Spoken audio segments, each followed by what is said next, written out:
วัสดีค่ะทุกคนวันนี้ครูมาแล้วนะคะครูมาในเวลาที่แบบว่าไม่ดึกมากนะ4 ทุ่มใครนอนแล้วก็ไม่ใช่สิใครยังไม่นอนเข้ามานะคะใครเป็นสาวกคนนอนดึกก็เช่นเคยเลยก็มาติดตามกันนะคะวันนี้ครูมีคอนเทนต์เด็ดๆมาให้ทุกคนนะคะคอนเทนต์วันนี้คือ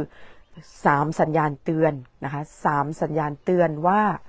เขาเนี่ยยังรักคุณอยู่หรือเปล่าหรือว่าความรักเริ่มจืดจางแล้วความรักเริ่มแบบแปลกๆเริ่มแบบอะไรไม่รู้เนี่ยคุณเอาไปเช็คได้เลยครูให้3 วิธีนะคะ3 วิธีเช็คว่าเขานี่มีใจกับคุณอยู่หรือเปล่าหรือว่าเริ่มจืดจางแล้วหรือว่าเริ่มมองหาทางมาทางไปของเขาแล้วนะคะคุณเช็ค3 วิธีที่ครูจะให้นะคะมันเป็นสัญญาณเตือนเลยมันเป็นสัญญาณเตือนถ้าเขาปฏิบัติแบบนี้ถ้าเขาพูดแบบนี้ถ้าเขาเป็นแบบนี้เห็นข้างหลังไหมครูมาคอมปิ้งนะคะมาแบบเนี่ยกางเต็นท์นอนนะกางเต็นท์นอนอากาศดีมากที่ฝรั่งเศสวันนี้ครูอยู่ที่ทางตะวันตกของฝรั่งเศสนะใครเข้ามาแล้วทักทายแล้วก็เขียนฟีดแบ็กให้ด้วยภาพชัดเสียงชัดไหมนะครูให้ดูบรรยากาศข้างหลังเดี๋ยวครูขอเช็คตัวเองว่ามันชัดไหมนะเสียงครูเพี้ยนไปเลยนะเพราะว่าอาจจะโดนเกสรดอกไม้เดี๋ยวโทรศัพท์เดี๋ยวขอเช็คตัวเองซิ3 สัญญาณเตือนนะคะใครเข้ามาแล้วทักทายนะคะทักทายได้เลยเขียนฟีดแบ็กให้ด้วยนะคะว่าภาพชัดเสียงชัดไหมถ้าภาพชัดเสียงชัดพิมพ์11ให้หน่อยวันนี้มาบรรยากาศแบบแคมปิ้งกันกางเต็นท์กันนะคะครูก็จะกางเต็นท์ที่นี่เย็นนี้นะเพราะว่าครูมาอีกเมืองนึงเป็นเมืองที่สวยมากเมืองที่ติดทะเลนะถ้าภาพชัดเสียงชัดพิมพ์11ให้หน่อยวันนี้ครูให้3 สัญญาณเตือนเสียงครูเพี้ยนนะเมื่อกี้โดนเกสรดอกไม้3 สัญญาณเตือนว่าเขานี่มีใจกับคุณยังมีใจอยู่หรือเปล่ายังรักคุณอยู่หรือเปล่าหรือว่าเขาเริ่มไปที่อื่นแล้วนะคะเดี๋ยวครูแชร์ตัวเองแป๊บหนึ่งนะโอ้ย Facebook ไม่เตือนเลยเนาะมันไม่เตือนเลยนะคะพิมพ์ฟีดแบ็กให้หน่อยนะคะเพราะว่าครูอยู่ข้างนอกไม่รู้ว่ามีสัญญาณไหมพิมพ์ให้หน่อยนะคะมันไม่บอกว่าไลฟ์เลยเนาะทำไมไม่ขึ้นของครูไม่มีสัญญาณเน็ตพิมพ์ให้หน่อยภาพชัดเสียงชัดพิมพ์ให้ครูหน่อยนะคะใครเป็นสาวกคนนอนดึกเข้ามาเลยนะเข้ามาฟัง3 สัญญาณนี้ถ้าคุณรู้ไว้ก่อนคุณจะได้รู้ทางมาทางไปของตัวเองนะคะคุณจะได้รู้ว่าเตรียมมือรับกับสถานการณ์ได้ทันไม่ใช่ว่าปุ๊บปั๊บมาเลยคุณก็จะตั้งหลักไม่ทันนะคะเพราะฉะนั้นครูจะให้3 วิธีเช็คนะคะ3 วิธีเตือนสัญญาณเลย3 สัญญาณเตือนวิธีที่1ใครพร้อมแล้วพิมพ์พร้อมมาครูจะไปแบบเร็วเลยนะคะครูจะไปเร็วเลยเดี๋ยวครูเช็คตัวเองว่ามีสัญญาณไหมโอ้โหภาพชัดไหมเนี่ยมีสัญญาณไหมว้าวภาพชัดนะคะโอเคภาพชัดไปเลยนะเดี๋ยวครูแชร์แป๊บหนึ่ง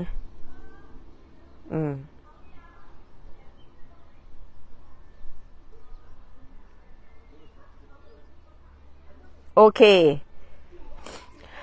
ใครเข้ามาแล้วช่วยแชร์กันออกไปนะคะแชร์ให้ครูด้วยเดี๋ยวครูแชร์ออกไปแป๊บเดียวแล้วครูจะให้เร็วเลยวันนี้เพราะว่าทุกคนใกล้นอนแล้วมันดึกมากแล้วนะคะเสียงชัดขาดแต่แสงที่หน้าครูแปลกๆมันโดนแดดนะคะเดี๋ยวครูไม่ให้ดูเห็นเต็นท์ก็ได้ไม่ให้เห็นเต็นท์แบบนี้ได้ไหมคะโอเคแบบนี้น่าจะได้นะเดี๋ยวบรรยากาศข้างหลังเป็นแบบทุ่งหญ้านะคะทุ่งหญ้าเดี๋ยวครูดูตัวเองแป๊บหนึ่งก่อนเราให้เนื้อหา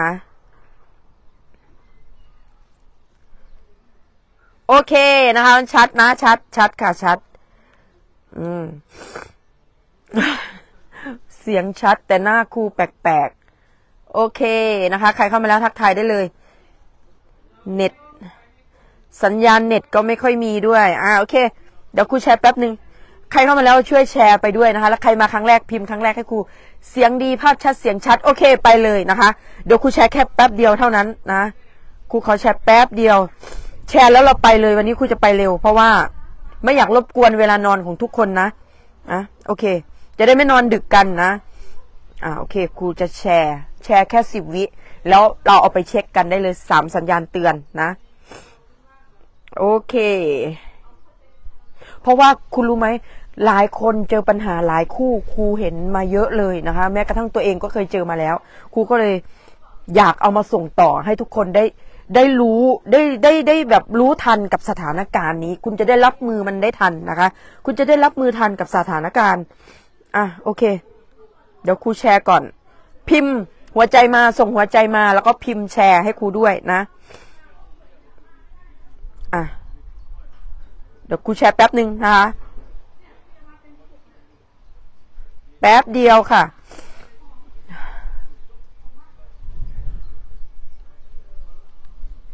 เตือนว่าเขายังรักคุณอยู่หรือเปล่าคุณต้องเช็คนะคะไม่ใช่ว่าคุณปล่อยไปตามสเปสปะสถาตามแต่โลกจะส่งตามแต่บุญแต่กรรมไม่ใช่นะคะเพราะอะไรรู้ไหมครูเห็นมาเยอะนะคะแล้วที่ล่าสุดนี้เลยนะคะคบกันมาตั้งนานนะคะคบกันมาตั้งนานอยู่เขาก็เลิกกันไปเฉยๆไปมีคนอื่นแล้วถ้าคุณอายุ60แล้วคุณจะทำยังไงถ้ามาบอกเลิกตอนที่คุณอายุ50-60คุณก็จะไปได้ยากแล้วนะคะเพราะฉะนั้นรู้ให้ทันนะคะรู้ให้ทันเลยเดี๋ยวครูแชร์หรือยังเนี่ยเดี๋ยวนะคะแป๊บหนึ่ง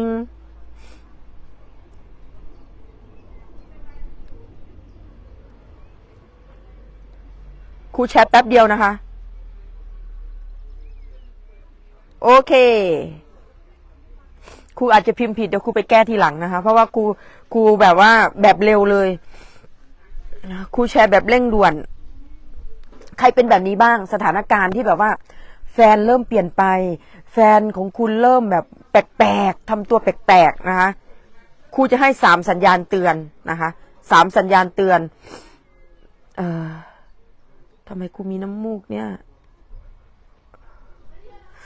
โอเคครูรีบแชร์แล้วครูอยู่ข้างนอกมันมีเกสรดอกไม้นะคะแล้วทีนี้ปกติครูจะไม่เป็นคนแพ้เกสรดอกไม้แต่มันอาจจะเป็นจากอะไรสักอย่างนะคะโอเคเดี๋ยวครูจะรีบให้นะแป๊บเดียวนะคะแป๊บนึงโอเค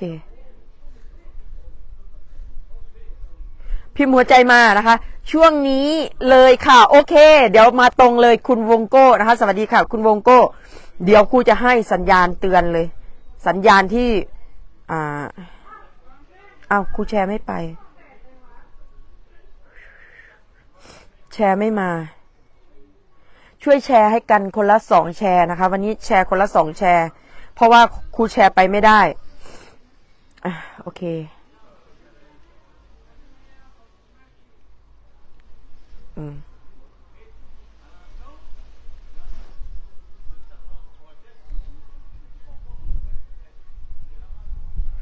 โอเค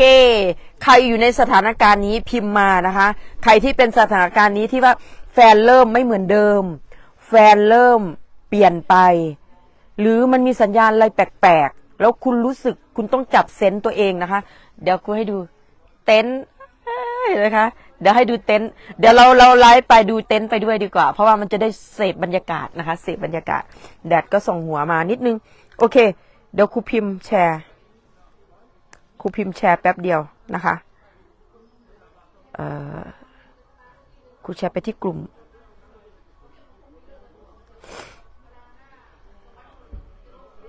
โอเค10 วิครูขอเวลาแค่10 วินะคะ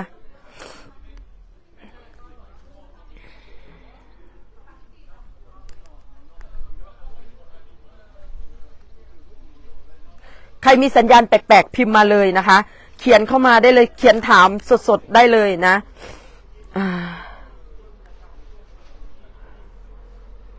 ครูจะแชร์ก่อนแป๊บเดียวอย่าลืมนะคะเหมือนที่ครูแชร์ไปเมื่อกี้ว่าคบกันมาตั้งนานอยู่กันมาตั้งนานแล้วอยู่ๆก็ดูเหมือนเขารักกันมากไม่คิดว่าเขาจะเลิกกันสุดท้ายเขาได้เลิกกันเห็นไหมทุกอย่างมันเป็นไปได้หมดเลยนะคะเพราะฉะนั้นถ้ามันจะดีกว่าไหมถ้าคุณรู้เท่าทันเหตุการณ์ก่อนคุณจะได้รู้วิธีรับมือกับมันนะเดี๋ยวครูแชร์อีกนิดเดียวเราไปเลยนะ ใครพร้อมพิมพ์พร้อมไว้เลยนะคะใครพร้อมแล้วพิมพ์พร้อมไว้เลยแล้วก็พิมพ์ให้ครูด้วยว่าเมืองไทยกี่โมงแล้วนะตอนนี้ที่ฝรั่งเศสอากาศดีมากนะเดี๋ยวครูจะแชร์ให้กลุ่มใครมีกลุ่มแชร์ไปที่กลุ่มด้วยนะคะ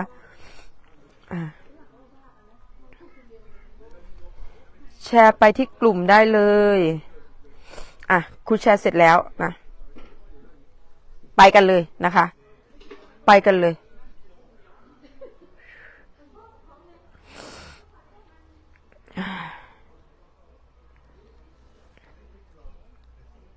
โอเคไปเลยพร้อมไหมคะพร้อมไหมพิมพ์พร้อมมาอันที่หนึ่งนะคะสัญญาณที่หนึ่ง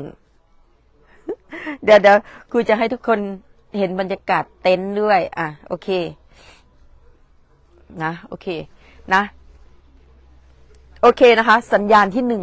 เวลาที่คุณมีแฟนแล้วก็ความสัมพันธ์มันเริ่มเสื่อมหรือว่าเริ่มมีอะไรแปลกๆคุณจะต้องดู3สัญญาณเตือนที่ครูจะให้เลยอันที่หนึ่งนะคะถ้าเขาบอกคุณว่าคุณวงโก้บอกว่าพร้อมถ้าคุณบอกกับคุณว่าขออยู่คนเดียวหรืออยากอยู่คนเดียวถ้าเขาหลุดคำนี้ออกมานะคะถ้าเขาหลุดคำนี้ออกมานั่นหมายความว่าเขาแบบปฏิเสธแบบสุภาพนะคะปฏิเสธแบบสุภาพหรือเป็นการบอกเลิกแบบสุภาพเลยคือเขาไม่อยากจะบอกคุณแบบตรงๆหรือเขาไม่อยากให้คุณเสียใจเขาอยากรักษาน้ำใจคุณแต่จริงๆแล้วลึกๆเขาอยากจะบอกคุณว่าเลิกกันเถอะฉันอยากจบกับคุณแล้วฉันไม่อยากไปต่อนะคะนี่คือเขาไม่อินกับคุณแล้วนะคะเขาไม่อินกับคุณแล้วคือถ้าเขาบอกว่าอยากอยู่คนเดียวอยากอยู่เงียบๆขออยู่คนเดียวเงียบๆมันเป็นไปไม่ได้ที่เขาจะอยู่คนเดียวเงียบๆถ้าเขาอยากอยู่คนเดียวเงียบๆนะคะจะต้องไปบวชหรือไม่ก็ไปนู่นเลยเดินจงกรมในป่าเลยถ้าอยากอยู่คนเดียวเงียบๆนะคะนั่นเป็นคำบอกเลิกแบบสุภาพนะคะถ้ามีคนบอกคุณว่าอยากอยู่คนเดียวขออยู่คนเดียวแต่สุดท้ายเขาไม่ได้อยากอยู่คนเดียวเขาอยากบอกเลิกคุณแบบสุภาพนะคะคุณจะอย่าอะไรนะเขาเรียกอะไรอย่าเข้าข้างตัวเองมันเข้าข้างตัวเองมันก็ดีอยู่แต่ว่าอย่ามโนว่าหรือไม่ใช่มโนหรอจะใช้คำไหนดีอย่าหลอกตัวเองหรือว่าอย่าชะล่าใจเอาคำนี้มันดีที่สุดแล้วอย่าชะล่าใจไปนะคะถ้าเขาบอกคุณว่าอยากอยู่คนเดียวขออยู่คนเดียวเงียบๆถ้าคำพูดไหนที่ผู้ชายหรือผู้หญิงคนไหนบอกคุณแบบนี้นะคะ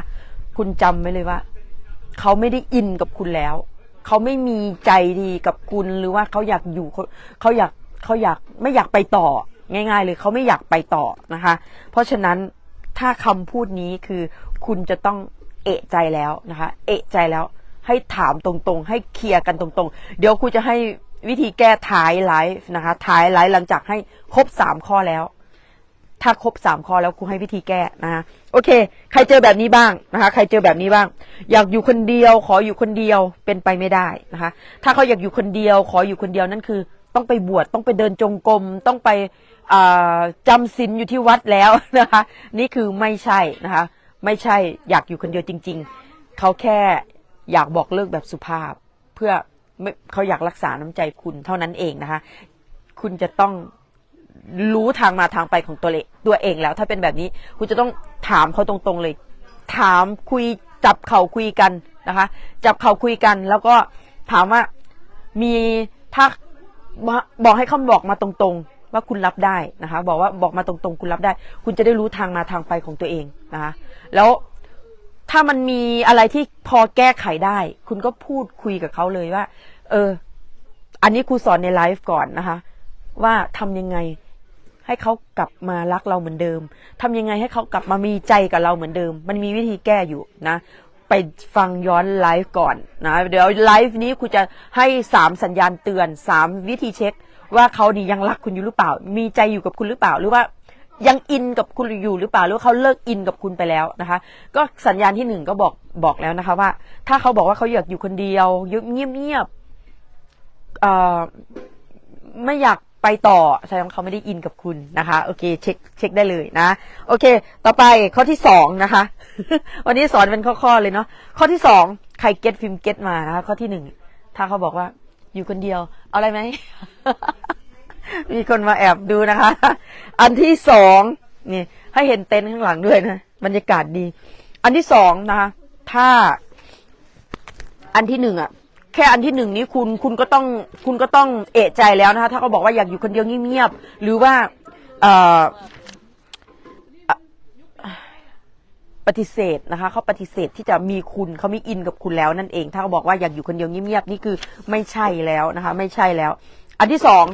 ถ้าเขาบอกว่าเขายุ่งนะคะถ้าเขาบอกว่ายุ่งไม่มีเวลาไม่ใช่นะคะถ้าเขายุ่งจริงๆนะถ้าเขายุ่งจริงๆแล้วเวลากินข้าวเขามีไหมกินข้าวยังมีเวลากินเลยเข้าห้องน้ำมีเวลาไหมก็ยังมีเวลาเลยเห็นไหมถ้าเขาบอกว่าเขายุ่งถ้าคุณบอกว่าทำไมไม่ติดต่อมายุ่งอะไรเงี้ยถ้าเขาบอกว่ายุ่งเขายุ่งงานเยอะเขาทำตลอด24ชั่วโมงไหมงานเขาไม่กินไม่นอนเลยเหรออันนี้คือไม่ใช่นะคะถ้ามันเป็นข้ออ้างแล้วมันเป็นคำตอบแบบผัดไปนะแบบหาคำพูดแบบผ่าไปแค่นั้นเองนะคะให้มันแบบผ่านไปถ้าเขาบอกว่ายุ่งช่วงนี้ยุ่งไม่มีเวลาแสดงว่าเขาไม่อินกับคุณแล้วนะคะเขาไม่ได้อินกับคุณแล้วเขาไม่อยากอยู่ไม่อยากไปต่อเขาอยากจบความสัมพันธ์แต่เขาเป็นการบอกแบบสุภาพเท่านั้นเองคือบอกปัดไปอะว่ายุ่งไม่มีเวลาช่วงนี้ยุ่งมากอะไรอย่างนี้ยุ่งแต่มีเวลากินข้าวแต่มีเวลานอนมีเวลาอาบน้ำไหมแสดงว่าอาบน้ำสำคัญแสดงว่านอนสำคัญแสดงว่ากินข้าวนี่สำคัญแสดงว่าคุณไม่ได้สำคัญเห็นไหมคะคุณเช็คแค่ตรงนี้เองถ้าเขายุ่งจริงๆโทรหาคุณแค่5 นาทีส่งข้อความ 2-3 นาทีก็ยังได้เลยมันจะไม่ได้ยุ่งตลอด24ชั่วโมงขนาดนั้นนะคะคุณเช็คได้เลยถ้าผู้ชายหรือผู้หญิงคนไหนมาบอกคุณว่าโอ้ยยุ่งมันไม่ใช่ทั้ง24ชั่วโมงทำงานก็ไม่ได้ว่าทำทั้งตลอด24ชั่วโมงมันต้องมีเวลากินเวลานอนเวลาหายใจนะเห็นไหมคะมันไม่ใช่แสดงว่าเขาไม่ได้อินเท่านั้นเองนะคะเขาไม่ได้อินกับคุณแล้วไม่อยากไปต่ออยากจบความสัมพันธ์แต่เป็นการบอกแบบสุภาพเช็คได้เลยนะคะเช็คได้เลยใครเคยเจอสถานการณ์อย่างนี้เดี๋ยวครูดูซิใครเคยเจอแบบนี้พิมพ์มานะคะใครเจอแบบนี้พิมพ์มาเลยถ้าผู้ชายหรือผู้หญิงคนไหนพูดกับคุณแบบนี้คุณจะต้องรู้ทางมาทางไปของตัวเองแล้วคุณจะต้องรู้วิธีรับมือแล้วก็วิธีที่จะแก้มือกับเขานะคะจับเขาคุยกันคุยตรงๆคุณจะได้รู้ทางมาทางไปของตัวเองไม่ใช่ว่าถ้าคุณรู้ทางมาทางไปคุณจะได้ว่าฉันจะได้ไม่ต้องลงทุนลงเวลากับเขาอีกต่อไปถ้าเขาไม่อินกับเราแล้วเห็นไหมถ้าเขาบอกว่ายุ่งคุณก็บอกว่าฉันขอคุยกับคุณขอเวลาคุยกัน5 นาทีคุณคุยเลยโอเคเราไม่โอเคเรายังไงกันอะไรคุยให้รู้ชัดเจนเลยว่าจะเอายังไงกับฉันเธอจะเลิกก็บอกมาอะไรอย่างนี้ไม่ต้องมาดึงยื้อเวลาอยู่นะเราจะได้รู้ทางมาทางไปของตัวเองไงว่าเราจะไปทางไหนดีเราจะไปต่อยังไงหรือเราจะต้องกลับมาโฟกัสตัวเองไหมหรือว่าจะเอายังไงนะคะเราจะได้รู้นั่นเองนะไม่ใช่ว่ายื้อเวลาอยู่จนอายุ60พออายุ60คุณจะไปจีบใครได้ทีนี้จะไปมองหาใครได้ล่ะมันสายมันก็ไม่ได้สายหรอกแต่ว่ามันก็เสียเวลาเราไงเห็นไหมคะแทนที่เราจะรู้ตั้งแต่สมมุติตอนนี้อายุ50สมมุติ50ถ้าคุณยื้อเวลาไปจนอายุ60สายสำหรับเราแล้วเรารู้ตอนนี้ไม่ดีกว่าเหรอใช่ไหมเรารู้ตอนนี้เราจะได้รู้ทางมาว่าทางมาทางไปตัวของตัวเองว่าเราจะไปทิศทางไหนเราจะเอายังไงดีกับชีวิตของเรานั่นเองนะคะนี่แหละคือมันจะต้องไม่ปล่อยเป็นสเปสปะไม่ปล่อยตามบุญตามกรรมหรือตามยถากรรมของโลกส่งมาสถานการณ์นะเราจะต้องเป็นผู้ควบคุมชีวิตของเราควบคุมกำกับหนังของเรากำกับหนังชีวิตของตัวเองว่าฉันจะเอายังไงดีชีวิตฉันมันจะเอายังไงในบ้านปลายชีวิตของฉันความรักของฉันต้องการคนที่แก่ไปกับฉันไหมถือไม้เท้ายอดทองไปด้วยกันไหมอะไรจูงมือกันไปแก่ด้วยกันมันไม่ดีกว่าเหรอที่จะมามีความสัมพันธ์แบบสั้นๆอย่างเงี้ยคบกับคนที่2-3 ปีเลิกคนต่อไปอีก2-3 ปีจนถึงอายุ60แล้วทำไงทีนี้มันจะดีกว่าไหมถ้าเราคบกับใครแล้วเราได้อยู่ด้วยกันไปตลอดแก่เท่าไปด้วยกันไม่ต้องมาเลิกกันกลางคันนะคะอันนี้คือมันสำคัญมากๆเลยนะโอเคใครเก็ตพิมพ์เก็ตมานะคะใครเก็ตพิมพ์เก็ตมาต่อไปข้อที่3วันนี้ครูไปไวนะคะวันนี้ ครูไปไวเพราะว่าเดี๋ยวครูจะเข้าไปในเมืองนะเดี๋ยวนี้ครูมาอยู่อีกเมืองนึงนะมาตั้งแคมปิ้งกันนะคะมาตั้งแคมป์กันโอเคข้อที่3นะคะข้อที่3คือครูคัดเนื้อหามาแบบเด็ดๆเลยนะคะเดี๋ยวข้อที่3ครูเอาแบบเนื้อเลยนะวันนี้ข้อที่3นะคะสัญญาณเตือนที่เขาไม่อินกับคุณแล้วหรือว่าเขาไม่ได้มีใจกับคุณแล้วนั่นก็คือตอบช้าหรือไม่ตอบเลยถ้าคุณส่งข้อความไปแล้วไม่ตอบไม่สนใจข้อความของคุณดองแชทของคุณไว้หรือว่าส่งวันนี้ตอบอีกทีอาทิตย์หน้าตอบอีกที3 วันอีกข้างหน้าตอบอีกทีเดือนหน้าอะไรเงี้ย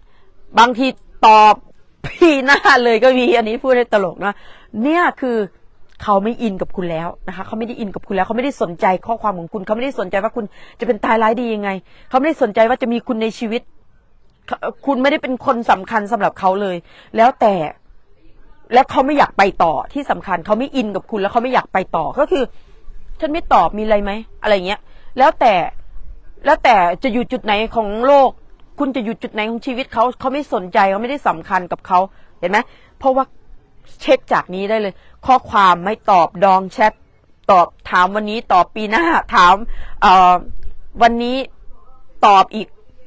เดือนหน้าอาทิตย์หน้าหรืออะไรเนี่ยดองคือไม่ตอบไม่สนใจข้อความของคุณเลยอันนี้คือเป็นสัญญาณเตือนแล้วนะคะเป็นสัญญาณเตือนเลยถ้าเขาดองแชทไม่ตอบหรือเปิดอ่านแล้วไม่ตอบหรือไม่เปิดอ่านเลยนะคะไม่เปิดอ่านเลยเวลาเราดูเราจะรู้นะใน WhatsApp หรือว่าในMessenger หรืออะไรเวลาคนอ่านข้อความมันก็จะบอกว่าอ่านแล้วนะถ้า WhatsApp ถ้าเขาเปิดอ่านมันก็จะเป็นตัวสีน้ำเงินเครื่องหมายถูกเป็นตัวสีน้ำเงินหมายถึงว่าอ่านแล้วบางคนบอกไม่อ่านเลยไม่เปิดอ่านบางคนเปิดอ่านแล้วไม่ตอบนะคะเปิดอ่านแล้วไม่ตอบบางคนไม่อ่านบางคนยังไงตอบอีกที5 วันตอบอีกที10 วันตอบอีกทีเดือนหน้าอะไรอย่างเงี้ยนี่คือเขาไม่อินแล้วนะคะสัญญาณเตือนเลยคุณจะต้องรู้ทางมาทางไปของตัวเองแล้วนะคะคุณจะต้องชัดเจนแล้วว่าคุณจะเอายังไงนะคะกับเขาคนนี้กับคนนี้ไม่งั้นมันจะดึงลากคุณไปจนถึงอายุเท่าไหร่นะคะอย่าเป็นตัวเลือกคุณจะต้องเป็นผู้เลือกนะอันนี้เช็คเลย3 อันนี้นะคะ3 อันนี้แล้วที่นี่วิธีเตือนวิธีแก้นะอยากได้ไหมอยากได้พิมพ์อยากได้มานะคะอยากได้พิมพ์เกิน3กูจะให้เป็นขั้นสูงจิตวิทยาขั้นสูงสายดาร์กเลยคุณเอาไปทำนะคะจริงๆมันเป็นอะไรที่ทุกคนรู้อยู่แล้วแต่หลายคนส่วนใหญ่ไม่ทำนะคะหลายคนส่วนใหญ่ไม่ทำคนส่วนใหญ่ไม่ทำกันหลักจิตวิทยานั้นก็คือวิธีแก้นะคะมีคนพิมพ์เข้ามาแล้วนะคะวิธีแก้ก็คือวันนี้ไปไวมากนะวันนี้ครูไปไวมากเลยเดี๋ยวกี่นาทีแล้วเนี่ย วิธีแก้นะคะมีคนพิมพ์มาแล้ววิธีแก้ก็คือใครเข้าแล้วแชร์ให้เพื่อนด้วยนะคะแชร์ไปให้เพื่อนแล้วก็แอดเพื่อนที่เป็นคนที่เขาเจอสถานการณ์แบบนี้ให้เขาได้ข้อตื่นรู้ได้วิธีที่แบบว่าไม่ใช่เขาแบบปล่อยเวลาไปอย่างนั้นนะครับเราช่วยเขานะคะคือเราเหมือนทำบุญอย่างหนึ่งคือเราแชร์ไปแล้วเขาได้วิธีแก้แล้วเขาได้ตื่นรู้เขาได้หูตาสว่างนี่คือเราก็ได้อย่างหนึ่งด้วยนะคะบางคนคือรักก็รักอย่างนั้นแหละไม่รู้ว่าเขารักตอบไหมบางคนก็คบได้เหมือนหลอกใช้กันเฟนรักแบบมีเงื่อนไขรักแบบมีเขาเรียกอะไรรักแบบมีผลประโยชน์อย่างเงี้ยรักแบบไม่ได้รักจริงๆคือต้องมีอะไรผลประโยชน์บางอย่างกับกันถึงจะไปคบคนนี้อะไรอย่างนี้แล้วทีนี้มันจะไม่ยืดนะคะมันจะไม่ยืดแล้วอยู่ถึงเวลาเขาบอกเลิกมากลางคันเสียเวลาเราสายไปแล้วที่ครูบอกว่าถ้าถึงอายุ50ไปแล้ว50อัพขึ้นอย่างเงี้ยมันก็ยากนะคะไม่ใช่ครูไม่ได้หมายความว่า50หรือ60นี่จะไม่มีทางมาทางไปแล้วไม่ใช่นะคะ50-60ก็ยังมีแฟนมีทางไปได้อีกแต่ว่ามันจะดีกว่าไหมถ้าเรารู้ทันตอนนี้นะคะถ้าเรารู้ทันซะตอนนี้เลยเราจะได้รู้ชีวิตของเราจะไปทางไหนเราจะได้รู้ทางมาทางไปมันจะได้ไม่เสียเวลานั่นเองนะคะเพราะฉะนั้นนะคะเดี๋ยวครูให้วิธีแก้ก็คือนะคุณจะต้องเป็นอะไรที่แปลกใหม่อยู่เสมอเป็นสิ่งใหม่ๆอยู่เสมอนะคะ เพราะอะไรนะคะเพราะสมองมนุษย์นะคะชอบสิ่งใหม่ชอบความใหม่ๆสุดใหม่ๆตลอดเวลาคุณนึกออกไหมเวลา iPhone นะคะ iPhone ข้อมูลนี้ลึกมากนะคะครูเอามานะคะครูเอามาจากหลักจิตวิทยาสายดาร์กเลยนะคะiPhone นี่มันจะมีเวอร์ชัน1เวอร์ชัน2ใช่ไหมiPhone 1 iPhone 2อันนี้คือรุ่นเก่าทำไม iPhone มันต้องออกมาใหม่ตลอดเวลาก็เพราะว่ามนุษย์เขารู้จิตวิทยาขั้นสูงอันนี้นะคะมนุษย์ชอบสิ่งแปลกใหม่ถ้าเป็นของใหม่เอาเลยนะคะอยากได้ถ้าเวอร์ชันใหม่เวอร์ชันล่าสุดฉันอยากได้จังอะไรอย่างนี้ของเก่าก็ไม่อยากเอาแล้วตกรุ่นแล้วเห็นไหมรถก็เหมือนกันนะคะสวัสดีค่ะคุณอุรัฐาสวัสดีค่ะรถก็เหมือนกันเสื้อจังวันนี้ขอบคุณค่ะเพราะว่าวันนี้ใส่สีขาวกันเพราะว่าวันนี้มันจะมีปาร์ตี้ฉลองร้านครบ30 ปีนะคะในเมืองพวกเขาให้ใส่สีขาวครูก็จะไปร่วมงานกับเขาด้วยก็เลยใส่ทีมขาวกันนะคะสวัสดีขอบคุณค่ะคุณรู้ไหมจิตวิทยาขั้นสูงตัวนี้คือสตีฟจ็อบส์นี่เขารู้จุดอ่อนของมนุษย์เขารู้ข้อนี้มันจะทำเงินให้เขาได้เยอะมากก็คือ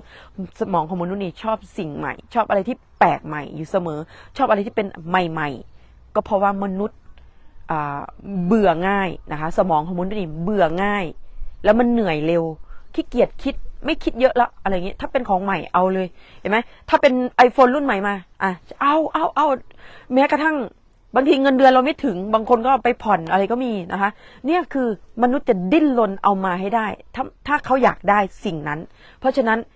กับความรักความสัมพันธ์ก็เหมือนกันคุณจะต้องเป็นสิ่งที่ใหม่แปลกใหม่ตลอดเวลาแต่งตัวใหม่ๆผมทรงใหม่ๆสีปากใหม่ๆสีเล็บใหม่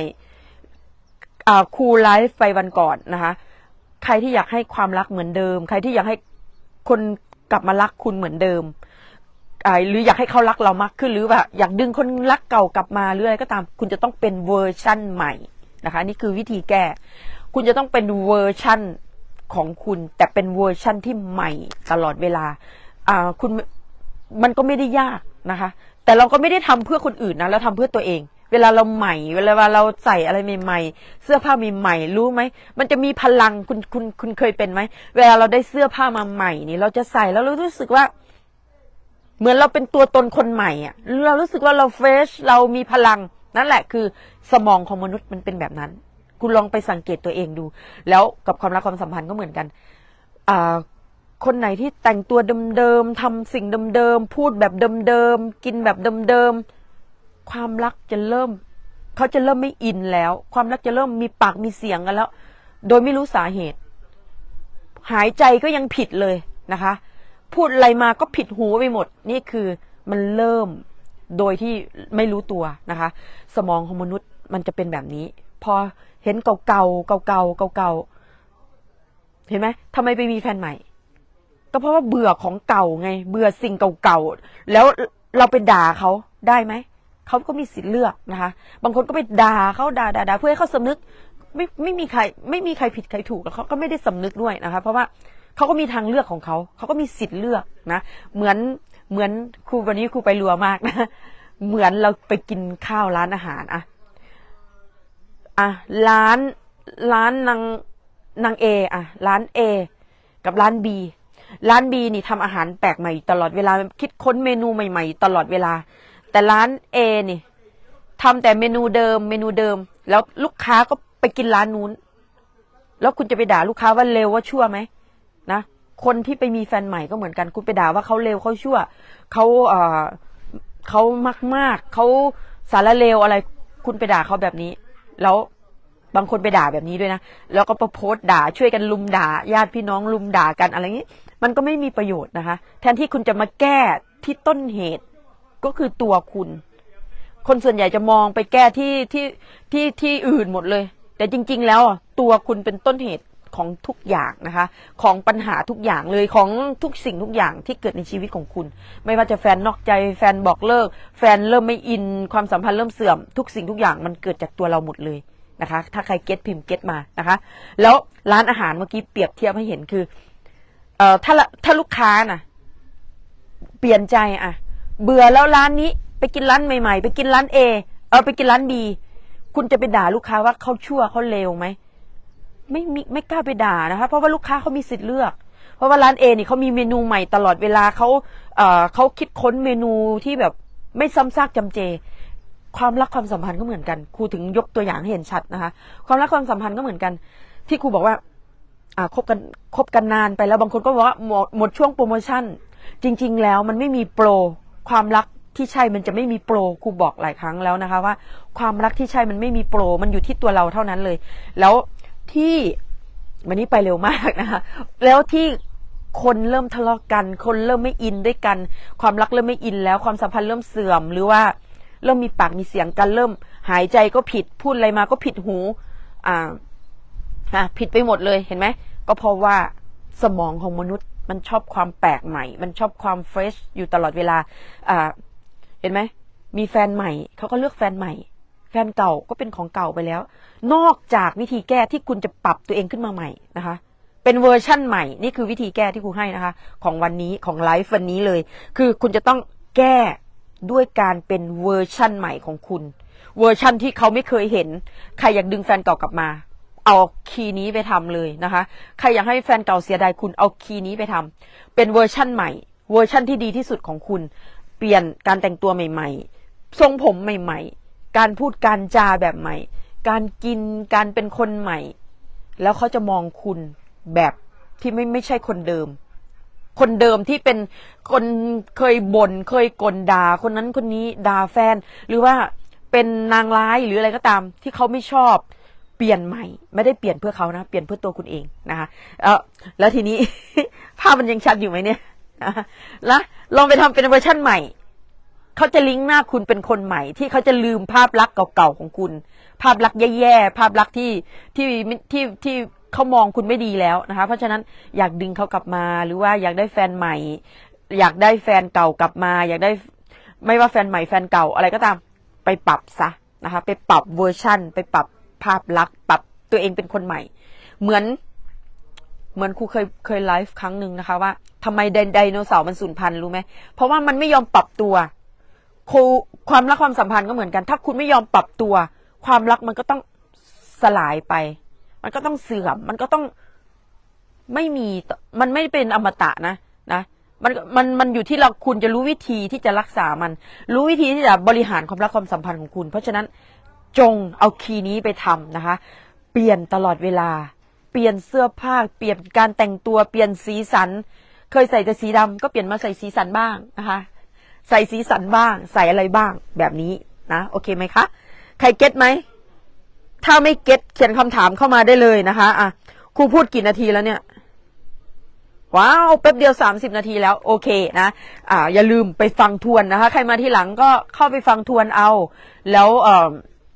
วันนี้ครูให้คีย์แบบนำเนื้อทั้งนั้นเลยนะคะเนื้อทั้งนั้นคุณอุรถาบอกว่าเก็ตค่ะเอาไปทำนะคะครูบอกเลยแล้วครูมีสอนลึกมากกว่านั้นอีกนะมีสอนลึกมากกว่านั้นอีกมันเป็นจิตวิทยาสายมืดนะที่แบบว่ามันเป็นข้อมูลจากตะวันตกนะคะจากตะวันตกเลยแล้วคนส่วนใหญ่ไม่รู้มันเป็นข้อมูลใหม่นะคะครูจะเปิดคอร์สใหม่ให้ทุกคนเข้ามาเรียนคือหลังจากนั้นนะคะหลังจากคุณเปลี่ยนเวอร์ชั่นของตัวเองเปลี่ยนเป็นคนใหม่ผู้ชายนะผู้ชายที่โดนผู้หญิงบอกเลิกเยอะๆนี่คุณเอาไปทำเลยนะคะคุณเอาไปทำเลยเปลี่ยนตัวเองเสื้อผ้าก็ไม่ได้ไปเอาแพงอะไรนะคะตามตลาดนัดก็ได้อยู่ที่คุณเลือกสไตล์เลือกการตัดเย็บ200-300ก็มีนะคะไม่ได้แพงอย่าปล่อยตามยถากรรมอย่าปล่อยไปตามโลกที่ส่งสถานการณ์แย่ๆมาให้คุณก็รับคุณก็เป็นเหยื่ออยู่อย่างนั้นแหละนะต้องปรับตัวเองนะคะปรับตัวเองเป็นเวอร์ชั่นตลอดเวลาเวอร์ชั่นใหม่เป็นคนใหม่แล้วอีกอย่างหนึ่งคุณจะบอกนะคะว่าสวัสดีค่ะคุณเกษล่าสวัสดีค่ะคุณจะบอกว่ามนุษย์สมองของมนุษย์ทำไมชอบความแปลกใหม่ทำไมชอบอะไรที่มันใหม่ๆเฟสอยู่ตลอดเวลาก็เพราะว่ามันตื่นเต้นนะคะอันที่หนึ่งเลยคือตื่นเต้นอันที่สองคือมันได้ลุ้นนะคะได้ลุ้นว่าวันนี้แฟนเราจะใส่สไตล์ไหนอีกแฟนเราจะแต่งเซ็กซี่ไหมหรือแฟนเราจะแต่งแบบอะไรอีกอะไรเงี้ยมันจะได้ลุ้นนะลุ้นว่าเขาจะมาลุกไหนอีกอะไรอย่างนี้หรือว่าลุ้นว่าจะได้คืนดีกันไหมลุ้นว่าความรักวันนี้เขาจะพาเราไป กินอะไรดีคือมันจะมีอะไรได้ลุ้นตลอดเวลามันเป็นจิตวิทยาขั้นสูงเป็นการทำงานกับสมองของมนุษย์นะอันนี้คือถ้าคุณรู้จิตวิทยาความรักความสัมพันธ์มันจะทำให้ความรักความสัมพันธ์ของคุณมันไปได้ยาวไปได้ไกลแล้วก็อยู่ด้วยกันไปจนแก่จนเฒ่าเลยนะจะไม่มีทะเลาะกันที่ครูหลุดออกมาเมื่อกี้ว่าทำไมหายใจแค่หายใจก็ผิดแค่พูดอะไรก็ผิดหูไปหมดแล้วหรือช่วงหลังนี้ทำไมทะเลาะกันบ่อยจังช่วงหลังนี้ทำไมแบบอยู่ๆก็หาเรื่องทะเลาะเพราะว่าเริ่มเบื่อนะคะเริ่มเบื่อเริ่มแบบโดยไม่รู้สาเหตุเขาก็ไม่รู้ตัวเหมือนกันมันก็จะผิดหูขวางตากันไปหมดก็เพราะว่าเริ่มเบื่อกันเริ่มแบบเพราะฉะนั้นเปลี่ยนทำอะไรใหม่ๆเปลี่ยนเป็นคนใหม่การพูดการจาก็เปลี่ยนเคยบ่นก็เลิกบ่นเคยกินอะไรอย่างเงี้ยก็เปลี่ยนไปกินอย่างอื่นบ้างกระแดะกินอาหารฝรั่งบ้างอะไรอย่างเงี้ยนะกระแดะกินอาหารเวียดนามกระแดะนั่นนี่นั่นอะไรเงี้ยคุณเปลี่ยนนะคะเปลี่ยนอย่ากินอย่างเดิมยังพูดก็เปลี่ยนเป็นพูดแบบเดิมคิดแบบใหม่ทำสิ่งใหม่ๆคุณก็จะได้ผลลัพธ์ใหม่ครูบอกเลยว่าคีย์นี้มันง่ายที่คุณจะเอาไปลงมือทำนะคะมันง่ายที่คุณจะเอาไปลงมือทำแล้วมันจะช่วยได้เยอะเลยนะครูอยากให้ทุกคนเอาไปลองทำนะคะแล้วก็เอาผลลัพธ์ส่งมาให้ครูด้วยวันนี้ครูสอนคีย์แพงแล้วก็ไปเร็วมาเร็วมากนะโอเคนะใครมาที่หลังไปย้อนฟังแล้วก็แชร์ให้เพื่อนด้วยนะคะการแชร์ก็คือการให้กับทุกคนนั่นเองก็คือคุณให้เขาโดยที่คุณไม่ต้องพูดอะไรให้ครูให้เขามาฟังครูพูดแค่ครูแชร์คุณแชร์ไลฟ์นี้ออกไปคุณคนอื่นที่เจอปัญหาอย่างเงี้ยที่เขาไม่รู้ทางออกที่เขาไม่รู้วิธีแก้เขาก็จะได้วิธีแก้แล้วคุณก็ได้บุญไปด้วยนะคะไม่จำเป็นต้องไปวัดอย่างเดียวการแชร์ความรู้ดีๆการแชร์วิธีแก้ทางออกให้คนคุณก็ได้บุญด้วยเช่นกันนะคะแล้วส่วนใครนะคะที่อยากได้วิธีการบริหารความรักความสัมพันธ์ครูจะสอนลงลึกใน21เทคนิคสาวพราวเสน่ห์ขั้นสุดใครเห็นใครก็อยากจีบหรือใครที่มีแฟนแล้วก็ไปโรงเรียนทำให้แฟนหลงรักคุณมากยิ่งขึ้นหลงรักแล้วตกหลุมรักอีกนะคะตกหลุมรักครั้งที่ล้านนะคะตกหลุมรักครั้งแล้วครั้งอีกนะครูจะสอนวิธีการปรับเวอร์ชั่นใหม่ของคุณจากแบบเดิมๆกลายเป็นคนใหม่แล้วครูสอนเพิ่มความรู้ที่มันเป็นความรู้สากลนะคะคือdark feminine power ก็คือผู้หญิงที่เป็นผู้ชายยอมตายสยบแทบเท้าเป็น dark นะคะ dark feminine มันไม่ใช่มันไม่ใช่อะไรที่แย่ๆแต่มันเป็นพลังเสน่ห์ที่ผู้ชายยอมตายให้คุณเลยยอมสยบแทบเท้าคุณผู้หญิงแบบนี้เขามีลักษณะยังไงเขาทำตัวยังไงเขาเป็นบุคลิกยังไงครูสอนใน21เทคนิคสาวพราวเสน่ห์ขั้นสุดนะคะเกินต้านด้วยใครเห็นใครก็อยากจีบแล้วครูเพิ่มไปลัคกี้เกิร์ลซินโดรมคุณจะเป็นผู้หญิงที่โชคดีตลอดเวลาเขามีบุคลิกยังไงเขาเป็นผู้หญิงแบบไหน